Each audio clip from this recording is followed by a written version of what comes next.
want some? Come get some. That's the wall up there, brother.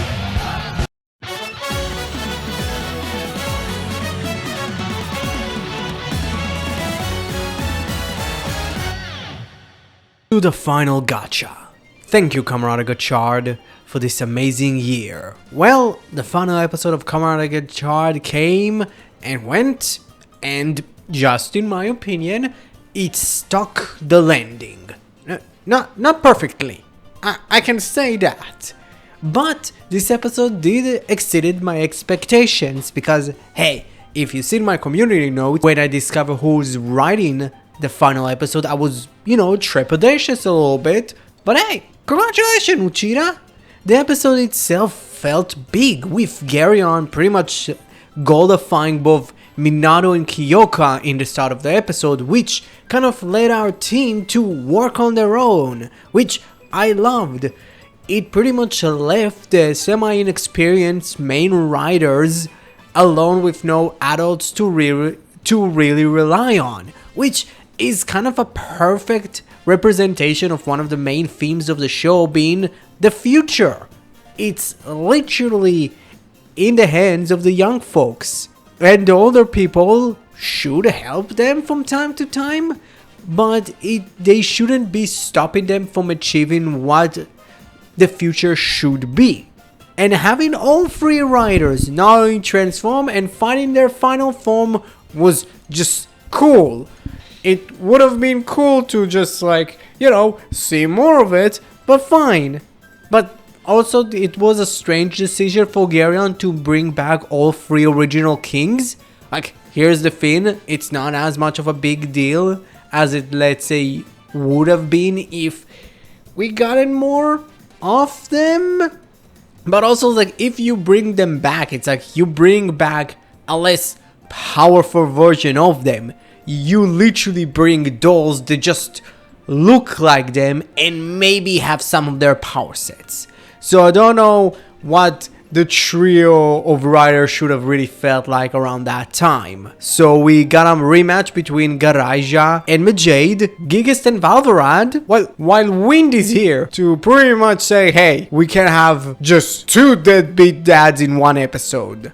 We're sorry, Mr. Ichinose, we don't know what your full name is. We never seen your face. There's a place for only two deadbeats. Fuck you. And also, listen to my song. It's just funny.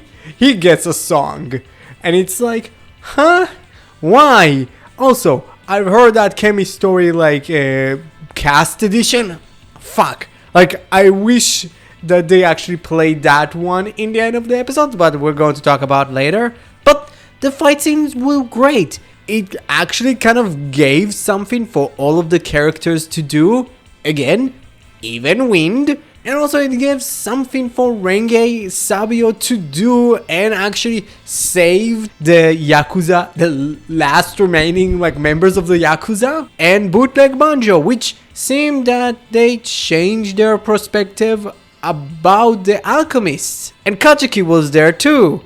Here's the thing, I think Kachiki becoming a writer was a thing that I really wanted to happen, but now I'm thinking about it, I'm not that, upset about a full-on, writer troopers on the alchemist side, or at least, overall, it would have been cool, but I'm not that hung up about it. And for Koloff, sadly, I was kind of wrong about her transformation into a human, but she finally got to transform into Dread Type 3 to fight an untransformed Garyon, which, didn't really go so well. But she finally got to air out her real resolve, and that is to still gain powers, but to protect her family. Literally, her last moments in that quote-unquote fight is her calling for Lachesis and Atropis, basically asking them to give her power. But Type Freeze, no joke, and tell you the truth, Garyon is the only person that actually got to really handle level 3, and that was barely. So a less powerful Koloff, not fucking working, and just Garyon defeated her with him basically doing nothing, which was kind of neat. And like she gets to die in Hotoro's arms. Like she pretty much thank him. It's like, hey, without you, I wouldn't find my real resolve. Thank you. And she literally makes him promise, hey, don't fucking fall in this battle. You now owe it to the fucking world. You need to win this. And then she joins her sisters. Like, this was like, oh my god, like, they killed all 3 sisters, and spoiler alert, they're still dead. It's like the most like, oh my god, like, there are like consequences. All of like the bad guys that turned good in the end died, but it was in a noble sacrifice. And it's like, oh, I fucking like loved like how Koloff kind of like ended up. Like out of the main 3 sisters, I'm like, oh yeah, Koloff is cool, but I wouldn't really think about her anything else. But like in the end, she kind of turned out to be one of my most favorite and most interesting character out of the 3. Like I like Atropos, I like Lachesis, but I think like Koloff, out of the main 3 sisters, fuck, she was actually one of, if not the best character of the fucking show. Congratulations, Hasagawa, because for fuck's sake, how the fuck Uchida didn't come up with that? Interesting.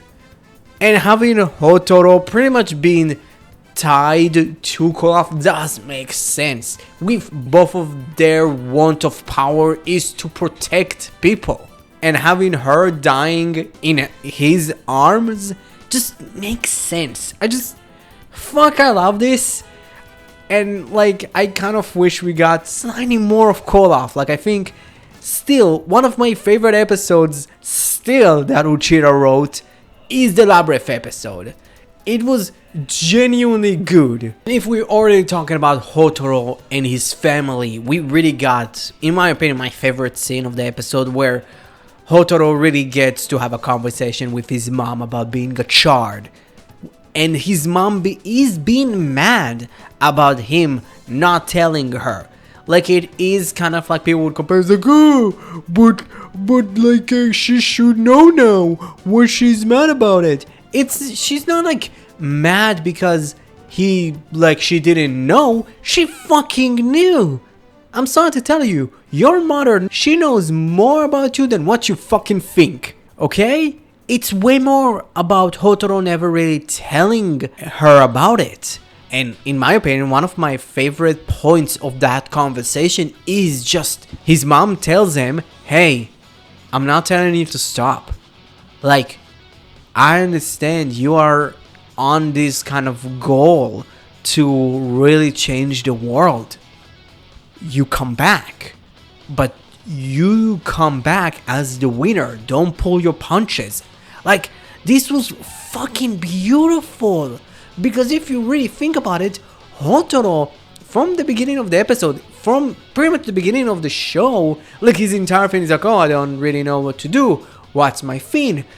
What's really my goal is? Literally, one of the first things that we saw kind of is like Minato and Rin, and Minato kind of gives them kind of the form sheets. It's like, hey, you didn't write what you want to do. And like, Hotoro didn't know. And Hotoro was always kind of jumping from thing to thing. Here it's like, Hotoro has a thing that he strives for. Finally, he has a goal.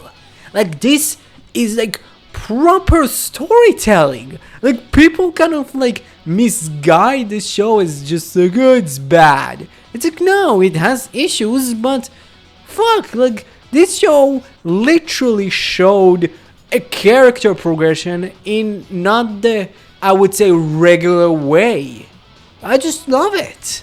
And fuck, the fight between Hotoro and Geryon was absolutely showing how cool Geryon's powers are. How much his suit is, I'm still not sure about that. Again, it's too gold. It's too gold, and it's like too many colors. It's too many colors. And I just love that we get to see like Hotoro not only using the Gotchard brothers, but also like swapping from form to form after each and every time. Pretty much Garyon is goldifying, or a better way to say it, encasing the Kemis in gold. He's switching from form to form, and it's like so cool, and you can clearly see like Hotoro is kind of running out of space until he goes to Shining Gotchard, casing gold both like Hopper 1 and Steamliner, and just destroy the Gotchard driver. Like that was genuinely like a really cool, like intense moment. And him in the end, like not only encasing Ichigon in gold, but also using him to encase the entire world in gold is so cool. Because if you think about it, Ichigon is does have a part of the Philosopher's Stone, so it does make sense. But you can also hear like Ichigon kind of like pretty much screaming in pain. You can hear him whimpering, and it's like, oh fuck, that's fucking mean. Oh, I loved it.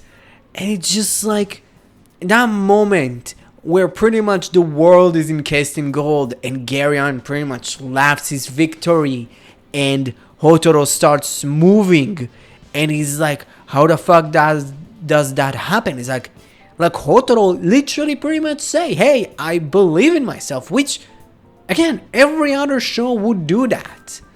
But they would mask it in some other way. They would mask it in some other storytelling variety. But it's like, sometimes you need to be fucking blunt. Sometimes. And I mean, most of the shows were like, hey, I get this power up because I fucking believe in myself. And it just makes sense. I don't really get like the hate for that specific scene, because it fucking worked.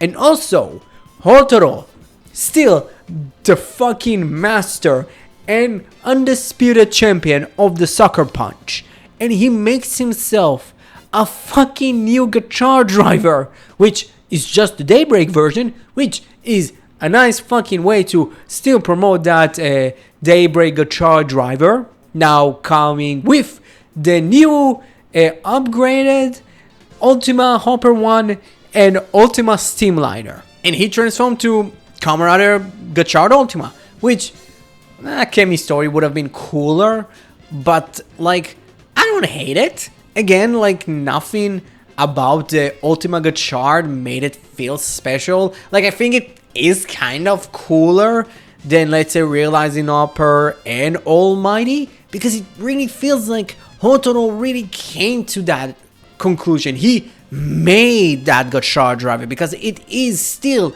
a Daybreak Gotchard driver, and the entire point of the Daybreak Gotchard driver is like Hotoro made it. Like fuck, like that's really cool. I don't know, like the entire fight scene after that was so fucking cool. Also, the show kind of remembered that Beverly had a soul song, not just, hey, let's do the Rainbow Gotchard song. They fucking brought on Rising Fighter. It's been, I don't know, since like episode 11? That's really cool. And in the end, Hotoro not only takes all the gold from Earth and creates a new Earth, which does make sense. Again, it's alchemy. I'm going to talk about that slightly later in the video, but like that was so fucking cool. Like I love this. Like that fight scene was so cool, and having like all of the Kemis surrounding Hotoro when he goes out and fight is so cool, and him using the Kemis and the Kemis fighting alongside him was like so cool. And just the rider kick of all the Kemis just kind of like going into the gacha driver, and it's just powering him up, and you can see it in the furnace. It's so cool. And like Garyon in defeat telling that his alchemy is good, his alchemy is quite beautiful. And even before that, it's like Gotchard is Hotaro is telling Garyon, it's like, hey, your alchemy is good. It would not make anyone happy. That's the difference. I fucking loved it. And this is kind of like how that part of the episode ends. Garyon dies. There's a new Earth with a bunch of chemis. And we kind of cut away to a couple of months later, where pretty much Hotaro is pretty much telling Quartz, hey, this is what happened. After a couple of weeks, just most of the adults just kind of forgot about it. They're pretty much like the chemis returned to be urban legends. How? Like, that's like the one that I'm kind of like semi-conflicted about, but okay. And also, for fuck's sake, like, Quartz, why are you showing your dogs for free? It's kind of funny. And pretty much the show ends with the team, including Kajiki, visiting the new Earth and pretty much trying to understand if this new world is habitable. Because in the end of the day, and in the end of the entire season, Hotaro didn't achieve this gacha yet. He is coming close to it, but he's not there. Which is like a really cool way to end the show. It's kind of leaves it open-ended, but you know what?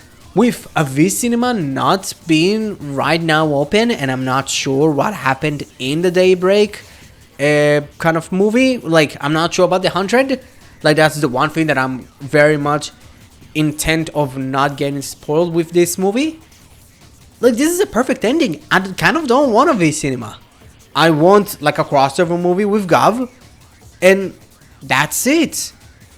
This episode was great. It literally touched on every theme that the show presented. Empathy, forgiveness, looking towards the future and never giving up. Like, my main problem with this episode, it could have been even fucking better with a better structure. This episode and this entire show really showed us what is the true core of alchemy. Dreaming, trying, failing, unexpected results are born.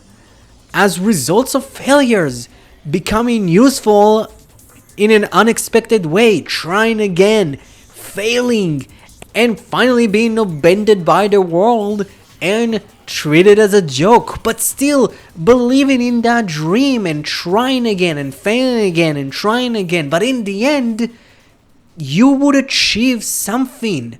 Continue on further and further, like it's a never-ending homework. I don't give a shit. Kamen Gotchard episode 49 gets a B.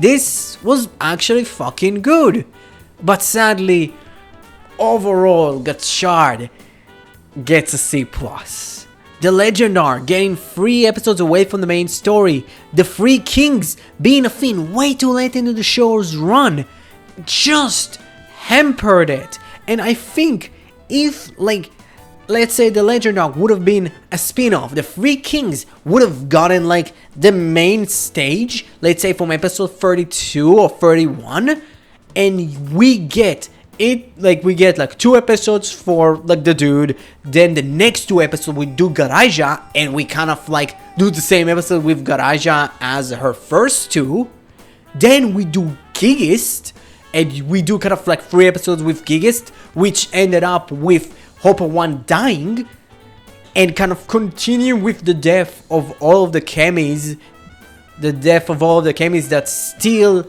that became like Berserk amalgams, and we have a good portion of the show with Hotaro kind of like fighting mainly in Rainbow Gotchard form, but still like making the dolls and the amalgams a lot stronger, with the Kings having the Philosopher's Stones or Garyon having the Philosopher's Stone would have helped a lot more.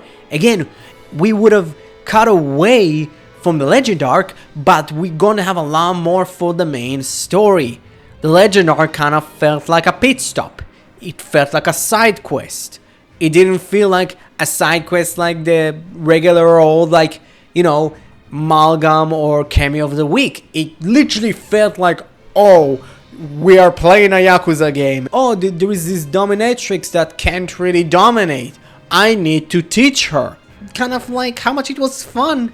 It hurt the show overall. Gotchard could have been a great A show if Toei would have just moved things around, but the majority of this show was good. Like, literally, this show is actually charming. Like, I loved all of the characters. Even like the ones that I felt were like, you know, not that interesting. Like, I loved the bright-eyed, optimistic Hotoro. Him really being a semi of a return to form of just, hey, I just want people to be happy. I want to make the world better. That's fucking great. Like, people talk about it like, oh my god, he's so boring. And it's like, Ace? I'm sorry, I would prefer a bright-eyed, optimistic character like Hotoro than a douche like Ace. Because I'm sorry to tell you, a main character like Ace is boring to a T. Hotoro is at least like feels like a hero, while Ace feels like someone that kind of masquerades as a hero. Rene, in my opinion, really grew. Like, I wish he had more episodes specifically with a Trumpet. But you can clearly see the growth in her relationship, not only with a Trumpet but also with Hotoro.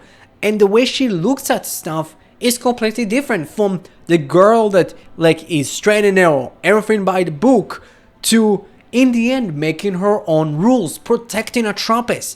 Like, the first time she protected a Trumpet, it was like, oh my god, like that's something that like Rene would never do. Like, she feels like a genuine fucking character. Spanner, in my opinion, is the one that I believe gets shit on for the most part, and it's like, really? He's the one that, if you think about it, like, evolved in the best way possible, like from antagonizing Hotoro to at least understanding where he comes from, but they still kind of have this opposite path to him struggling and understanding like what the fuck he is and who the fuck he is. Like, literally everything about Spanner is about just understanding how is it really like to be loved, because he doesn't really know that. He feels ashamed because he feels like, oh, his parents died because of him. He believes that their sacrifice was basically for nothing. Like, this was great. And it's like you can clearly see it with the evolution of his suit. Like, literally you can see his suit, and it's like Valvarad is like dirty. Kamen Valvarad is clean, but it's not shiny. And fucking Valvarad Koregane is fucking bright silver. Like, you can clearly see the storytelling within the suit. Like, this was fucking great. Like, Ringe was like genuinely a fun character. She had genuinely, in my opinion, one of the funnest two-parters of the show. Sabimaru literally is the MVP of the show. Literally, him having all of the best episodes that were surrounded around him is the best. Like, oh my god, this is actually like really good. Him turning into Dread, the Finn, like the 2 episodes with his brother, and discovering like the association was trying to create new chemis. Those were like really cool parts, and I truly believe that Sabimaru as a side character was like genuinely great. Kajiki and his girlfriend, that was like genuinely fun. Minato, how much, yeah, I feel like he needed more development, but I feel like he as a character worked. I'm sorry, like, I think like one of the funnest things about this show is basically most of the side characters just fun. They don't need to be all important. They don't need to be writers. For funk's sake, like, people were complaining about 01. We've been complaining about, since I think 01, we've been complaining about every character is a Kamen writer now. It's like, we're not getting that, but people still complain. Why though?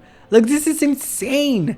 And if we go for the villains, it's like, I love the 3 Dark Sisters, and those 3 like being almost polar opposites of like the trio of writers.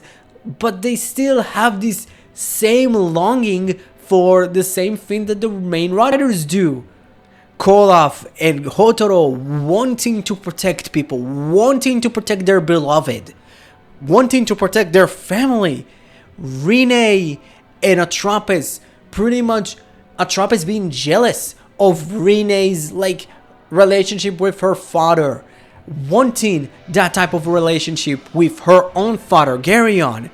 Lachesis wanting to be loved like Spanner. Like, this is actually kind of insane. Then, like, people just not seeing that. And if they do, they would just dismiss it because it's easy to dismiss it. Garyon was genuinely a fucking fun villain. He was heavy as all hell, but you know what? I fucking loved him. Like, he was just the pinnacle of evil, but he worked with, specifically against, what Hotaros really want, and that is to evolve the world, where like Hotaro really sees the core of what alchemy is. Garyon kind of see it in this very much baseline kind of attitude. It's like, oh yeah, it's just made to create shit. It was made to create gold. Like, who gives a shit? I just want this victory of mine to be encased in gold, stopped in time. No one can stop me anymore. I'm the ruler of time. It genuinely fully conflicted with Hotaro's want of evolving the world. The three Dark Kings were genuinely fun. Again, I just wish more would be done with them in the show. Gigas wants to at least understand the empathy of human. And the dude, again, I don't remember, he's been in the show for like 3 episodes. 4 if we count him being a doll. But the dude wanting to understand human love and thinking that the Amalgam and the Chemis, like, he created them to just love you, to pretty much show his love to humanity. Like, Garaja wanting to pretty much create her better future for humanities. All of it, it's just evolving it, and it's just so good. Like, overall, Gotchard is about dreaming, it's about evolving, it's about understanding your mistakes and making it better. Like, Gotchard is not a perfect show, but hey, I had a fucking blast watching it. I get it, it's not everybody's cup of tea, but hey, Geats wasn't my fucking show either. But yeah, like, I think that this show would have been looked better with just a better coherent structure. Way more kind of thinking about the lead up to Garyon becoming the final villain, because it was always probably meant to be. He never got his flowers. That was always the main that was the main theme that the show really was trying to tell us. Again, I said it in the beginning of my ending conclusion about the show, but yeah, I actually liked it. Now, kind of like, I kind of want to tell you, because I didn't really talk about, you know, the rest of the Reiwa era. I did have a video about Revise, but for if you didn't know, this is kind of my ranking of all of the 5 seasons of Reiwa era. Yeah, I'm sorry, I don't give a shit. Like, literally, Geats is my least favorite season of Rider. Like, literally, and I did it just with most of the time pure recollection and a lot of rewatching. Yeah, like, I actually softened my like actual opinions on Saber. I don't believe it's good, but hey, it was more fun than Geats. So yeah, another year done for Rider. Next week would be my 3rd year in a row reviewing Rider show. So yeah, thank you very much for watching the video. Please, if you liked it, please like the video. If you already didn't, help your subscribe button achieve his final gacha to become a subscribed button. Please do. Don't forget, you're the only one that can prevent forest fires. And thank you very much, and have a great rest of your day. And before I leave, here's a trailer for Kamen Rider Gov. Bye bye!